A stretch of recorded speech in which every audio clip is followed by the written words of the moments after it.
This is the story of rare firms, remnants of bygone days. Purveyors of excellence, where craftspeople with a golden touch keep alive the know-how of old to create the wonders of today. Tours, in the Loire Valley, is home to one of these special firms. Behind this backyard facade hides a dreamlike world filled with imagination and color. Come and see, Simon. This is really jet black. In this workshop, they design exceptional new wallpapers and recreate those from the past. This sample dates from around 1780.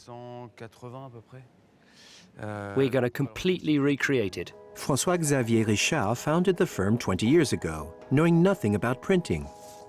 A mad gamble for the young man who immediately started researching 18th century designs. Here, for example, they're not using ink, but a very special substance to find the tone of the colors of yesteryear. These are natural pigments, mainly produced by oxidizing metals, but also from minerals, like the ochres and earthy colors. The color is then spread over the paper with silk brushes, the traditional technique. This will be the base color of the wallpaper. Then the motifs are applied with a press, one color at a time.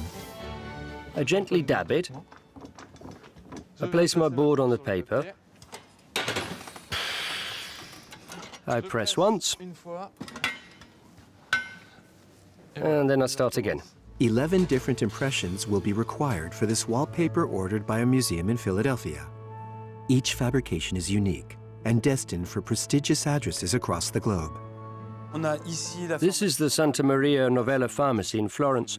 It's one of our favorites because it's a great project. This was the Hotel Jacobson, one of the oldest samples we have. Success that repays the many hours spent mastering this craftwork of excellence. It doesn't come easy. As apprentices, we have to learn a lot on the job. It wasn't all theory.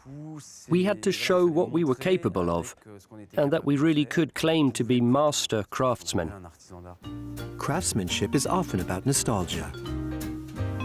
At Tourangeau Garage, they specialize in the pre-war period, the carefree days of motor touring, when cars were built by hand. And that's just what they do here. Fonck is head of the workshop, and yet he hardly knew a thing about motor cars. I trained to be a joiner cabinet maker. I was taught how to design spiral staircases, which is similar to the technique used for these cars. So I simply transplanted joinery onto motor cars.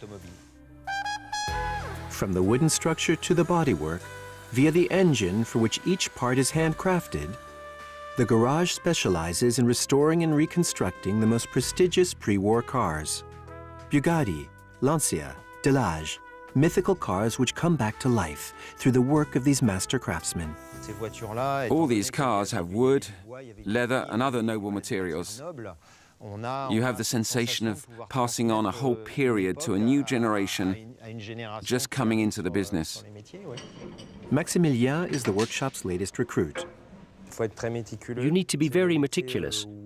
It's work that takes time. I've been here for 3 years now, and the Lancia is only just finished. It's 3 years of work. The whole crew has worked on it. But me, personally, I must have spent around 1,000 or 1,500 hours on it. So you have to really love the work you're doing to see it through to the end and not give up.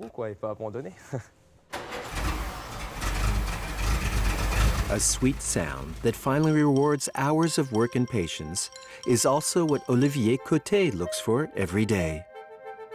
40 years ago, Olivier started designing oboes and bassoons in the north of the Eure-et-Loire region, new instruments and others inspired by instruments made between the 15th and 17th centuries. I wanted to see how the instruments were made in the past, what they looked like. I saw some, measured them, copied them, and that's how I got started. And I'm still going. Using drawings from the Middle Ages and the Renaissance, Olivier has brought dozens of instruments back to life. It took him years to find the right hardwoods, some of which are left to dry for up to 15 years. We have several types of wood here. Some boxwood, which is for Baroque oboes, which were in classic wood. Then some ebony for more modern oboes. And lastly, for the bassoons, maple. Those are the three main woods. First, he drills through the wood.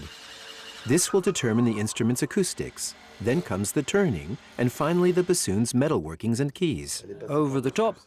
Just take this one off then. Okay. Today, the master is determined to hand down his craft.